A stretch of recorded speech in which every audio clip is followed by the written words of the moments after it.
Video 2 of Chapter 6. Here we will be discussing, still with discrete random variables, but also in a sense with continuous random variables at the same time. And we are going to be discussing transforming and combining of our different types of random variables.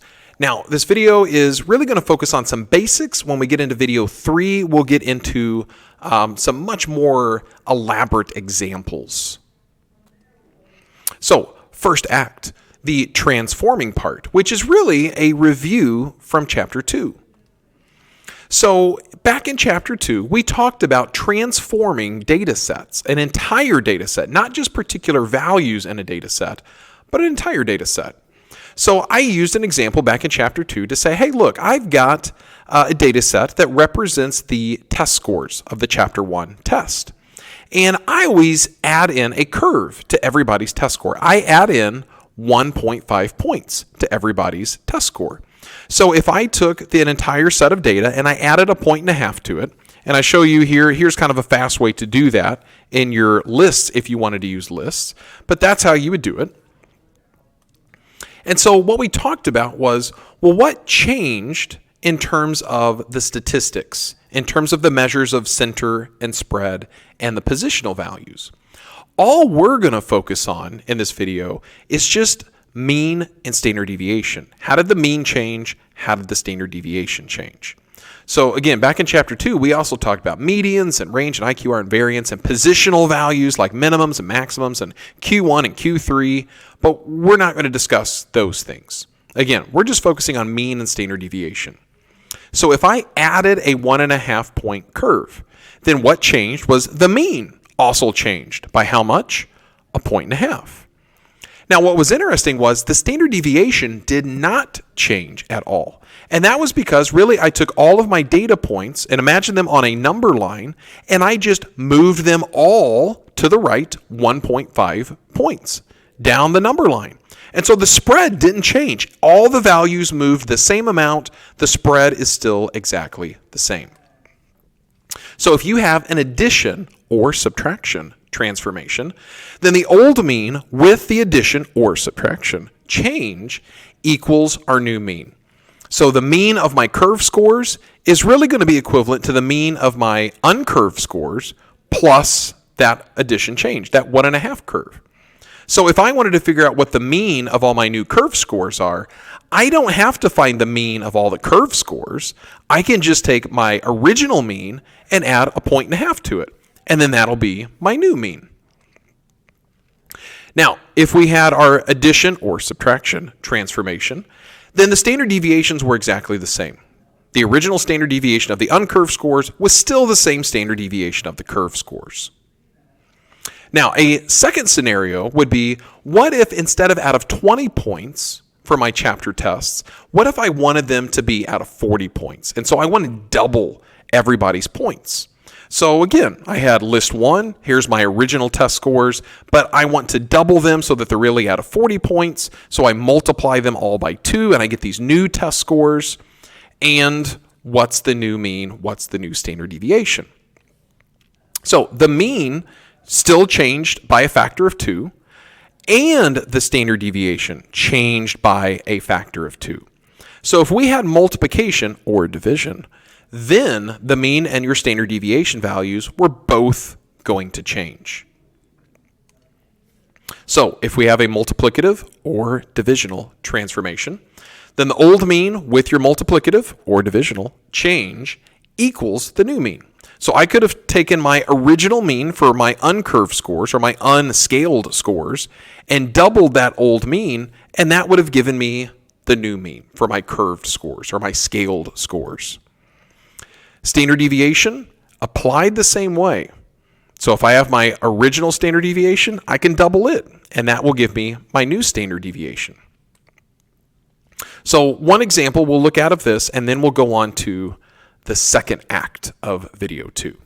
So the Ohio? I don't know. This almost looks like Oreo to me. The Ohio weather station in Hawaii, which is a real place, has a mean daily high temperature of 80.3 degrees Fahrenheit and a standard deviation of only 1.5 degrees Fahrenheit. So the temperature year-round at this weather station in Hawaii is some really nice weather. I mean, if you think about it, the standard deviation is only 1.5 degrees. That means I would say, I don't know, the temperature throughout the whole year is probably going to be somewhere between 75 and 85 degrees the whole year. I could deal with that the whole year. Yeah, can I go work at the Ohio weather station in Hawaii? Because I would love that. What is the mean and standard deviation, though, in Celsius? You might be like, well, who cares? Hawaii, they want Fahrenheit, right? Why do they want to know Celsius? That's stupid. We're not, a non-American, non-U.S. area here.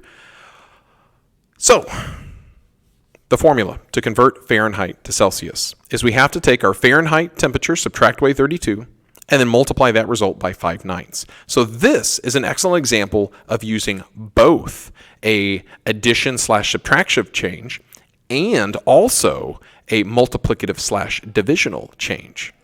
So our original mean in Fahrenheit is 80.3 degrees. And our original standard deviation is 1.5 degrees Fahrenheit. Now, first let's start with the mean. And again, we've got two things going on here. We've got subtraction going on, and we're going to have to do the subtraction first because it's in parentheses according to the order of operations. So there's this subtractive difference, and then we'll address the multiplicative difference. So with the means, is subtraction affected by the mean? And yes, we will need to subtract away this 32 degrees. So that's going to give us, 47.7? Is that right? Maybe.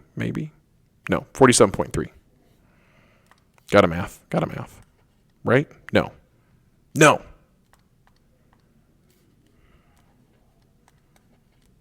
There we go. Me smart. 48.3. Now, that's after the subtractive change. Now we get to the multiplicative change. Does multiplication affect means? Yes, it does. So I also have to multiply this by 5/9. Now, oh boy, getting on the spot here. I'm going to use my calculator. Boop. There we go. So if I did 48.3 times 5 divided by 9, I get 26.83 repeating. 26.83 repeating, which this is now the mean in Celsius. And now we go to the standard deviation. So now for standard deviation, do we have to do any addition or subtraction difference? And for standard deviation, we don't. We ignore the minus 32. We're not going to subtract 32 from this. But when we get to the multiplicative change, yes, we will multiply this by 5/9. So now 1.5 times 5 divided by 9 gives us 0.83 repeating degrees Celsius. And there is our standard deviation in Celsius. All right, so sometimes you're going to have maybe just an addition subtractive change. Sometimes you might have just a multiplicative divisional change. And sometimes you might have a combination of both. The main thing you're going to have to remember is for standard deviation, any addition subtraction changes will not affect the standard deviation. You just kind of have to let it go, ignore it, and only focus on any multiplicative or divisional changes. And now for the new stuff. We're going to learn how to combine discrete and continuous random variables. So imagine a school club is holding two raffles. One raffle has a $1,000 and a $500 prize, while the other raffle has a $250 and a $100 prize. You bought many tickets for each of the raffles. Let's call the amount of money you won from the first raffle X, and the amount won from the second raffle, Y. The number of tickets you bought from each raffle and the total number of tickets bought overall by anybody differs. So how many tickets were sold? We don't know, but we know you bought a lot. And then lastly, we'll say that the results of X and Y are independent. So if you win money in the first raffle, that has no influence on whether you will or will not win money in the second raffle, and vice versa. So here's the probability distributions for X and Y. All right, so let's say you've got an 84% chance of winning nothing in the first raffle, but you got an 8% chance of winning the $500 or the $1,000 prize. And in the second raffle, you have a 72% chance of just winning nothing versus a 14% chance of winning $100 or $250. Now, I can calculate the means for both distributions, for both raffles. And again, remember we can show our abbreviated work here for calculating the mean. We take the first value times its probability plus ... all the way up to the last possibility, $1,000 times the 8%. And I use my calculator to do all the dirty work for me. And I got that on average, I would expect to win $120 from the first raffle. If this raffle were to repeat itself over and over and over, then all of those situations and all of those parallel universes, if you will, the multiverse, I would average out to win $120. Now, in the second raffle, if I were to calculate its mean, it comes out to be a $49 average. And for the standard deviations, I get a little less than $300 for the first raffle and about $88 for the second raffle. So again, just calculating the mean and the standard deviations of the two raffles separately. Now, let's consider a new random variable that we're going to call x plus y. Here is the combining of random variables. So x plus y will represent the total amount won from both raffles. Now, we're going to consider all of the different amounts we could win from both raffles. So, in the most likely scenario, I'm not going to win money in either raffle, right? So let's say X was 0 and Y was 0. So overall, I won nothing. Now, how do I calculate that probability? All I have to do is take the two probabilities and multiply them together, that I won $0 and $0. So multiplying those out, I got a little over a 60% chance that I'm not going to win a dime. Now, I could win 0 in the first, but maybe I win 100 in the second. So overall, my x plus y value would be 100. I'd multiply those individual probabilities, and I got about an 11-12% chance of winning $100. Or 0 with the first and 250 with the second. And then, again, I've got the same probability. Now, we're going to ramp it up and start with, what if I won $500 and then win 0, 100, 250? So I'm just going to show you more quickly here those possibilities. And then we're going to end with, what if I win $1,000 and then win the 0, the 100, and the 250? So ideally, we really want this scenario where we win the biggest prize in both raffles. And overall, even though I bought a lot of tickets, I only have a slightly greater than a 1% chance of that event happening. Now, we only have to make this new combined distribution if we do not know about the shortcut rules we're about to discover. Okay, so normally you would not have to make this new probability distribution that represents the combined random variable, because that's a lot of work to go through and figure out what are all the different possibilities, right? In the first raffle, there was only 3 possibilities, and in the second raffle, there were 3 possibilities. And in the end, none of those combined possibilities were the same dollar amount, like winning $1 amount in the first raffle and a different dollar amount in the second raffle versus if I won a different dollar amount in the first and a different dollar amount in the second, there's a chance that I could win the same amount of money in 2 different ways. And then I just have to add those probabilities of winning that same dollar amount just in 2 different ways. All of these ended up being 9 unique ways of winning different dollar amounts from the 2 raffles. So what I want to show you is what the mean of the combined random variable is. So if I went through and I did my mean calculation, again, the smallest dollar amount times its probability plus all the way up to the largest dollar amount times its probability, I get $169. So if I looked at my original mean, which was 120, and my original mean of my Y, my second raffle, was 49, and I just said the mean of the combined random variable was $169. How could I have gotten that $169 without getting that new probability distribution table of x plus y? And hopefully you see what I see. and that we could have just added the individual means of our two different probability distributions for our two raffles. So if we just taken the mean of the first raffle plus the mean of the second raffle, we get the mean of the entire raffles combined. So we don't have to create that whole new distribution. Now, let's take a look at the standard deviation, because it's always the standard deviation that's not going to do what you think it should do.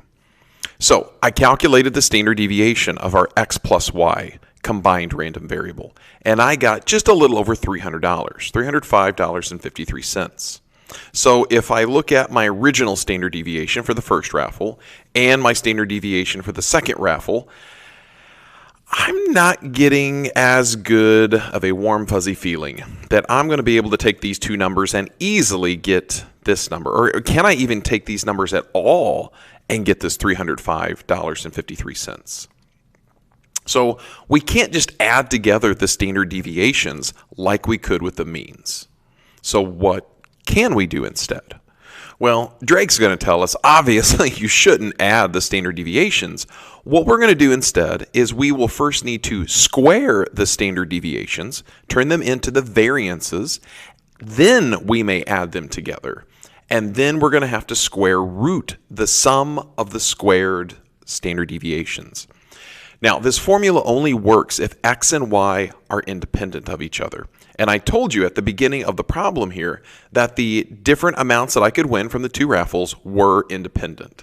So I am allowed to use this formula. So if I use that formula and I take my two standard deviations for my first raffle and my second raffle, square them, add them together, and take the square root, I do get that $305.53. All right, so let's do one example together here to end out this video. So laboratory data show that the time required to complete two chemical reactions in a production process varies. The first reaction has a mean time of 40 minutes and a standard deviation of 2 minutes. The second has a mean of 25 minutes and a standard deviation of 1 minute. The two reactions are run in sequence during production. There is a fixed period of 5 minutes between them as the product of the first reaction is pumped into the vessel where the second reaction will take place. The reaction times are independent of each other. So first, we're going to calculate what is the mean time required for the entire process. Now, this example is going to combine a little bit of both of the things that we've talked about in this video so far, of combining random variables, but also of transforming linear transformations. So if I were to come up with variable names for my two reactions, what would be good names here? We could use X and Y, but how about F and S for first and second? So we were told the mean of the first process was 40 minutes and the standard deviation is 2. We were told the mean of the second process reaction has a mean of 25 and a standard deviation of 1.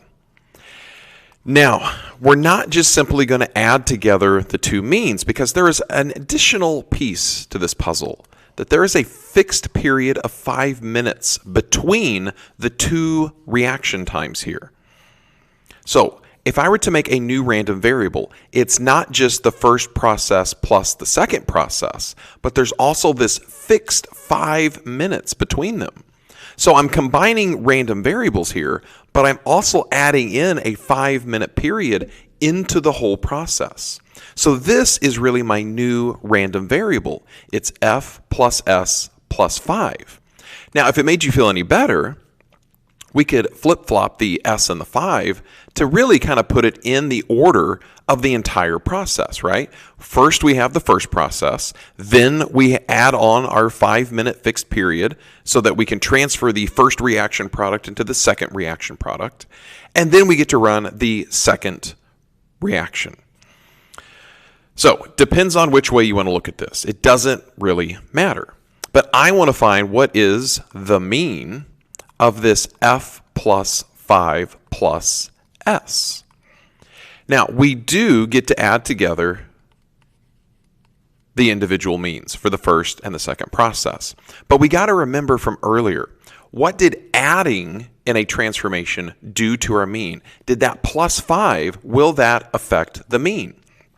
And adding and subtracting did affect the mean. So we're just going to add in that 5-minute fixed process. So the first mean was 40, the second mean was 25, and then we're going to add in that 5-minute period in between.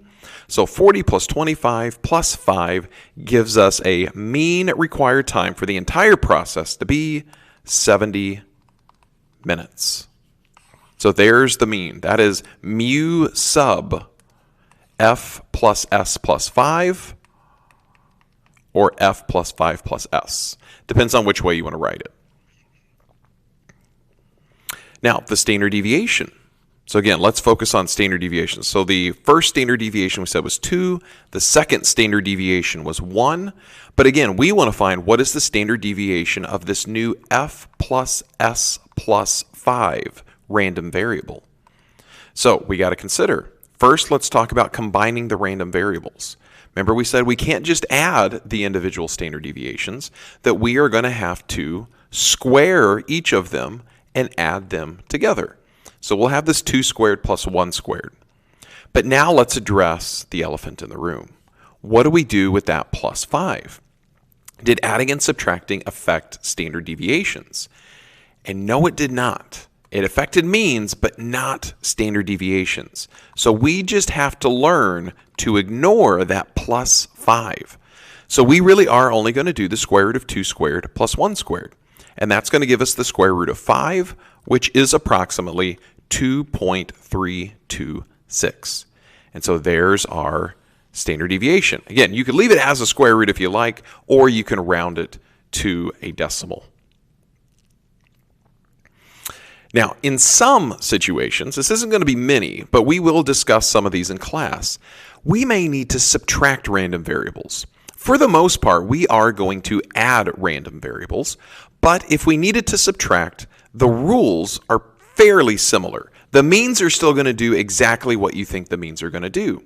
If you want to know the mean of the difference of 2 random variables, you just literally subtract your 2 individual means. But the standard deviations, they're always going to do what you don't think they're going to do. Now, even though we are subtracting our random variables, we will never subtract the standard deviations. We will always, in the end, add our standard deviations. Now, you might go, isn't that the same formula for adding combined random variables? It is. So regardless if we add or subtract random variables, we are always going to square the individual standard deviations, add them together, and take the square root. And again, this is only true. We can use this formula only if x and y are independent random variables. And you really have to be told that information up front. So now I have a you-do problem for you all. And I'm going to leave you with hopefully 2 easier parts here. So we've got a situation of Allison and her sister Julie. They swim a mile every day. And so I give you some information about Allison's swim times, and I give you information about Julie's swim times. And I say that on any day, their times are independent from each other. So if Allison swims first and she has a great day, that's not going to affect how Julie swims at all. So what I want you guys to calculate is what is the mean difference of Allison and Julie's times? And you might be wondering, which way do we subtract? Honestly, it doesn't matter, but I'm going to leave it up to you guys to probably come up with a more reasonable difference. And I want you to calculate the standard deviation of the difference of their times, which that one won't be as questionable. And then what we'll discuss the next day is, can Allison ever beat Julie? So this is the new part that we're going to start to discuss in the next video.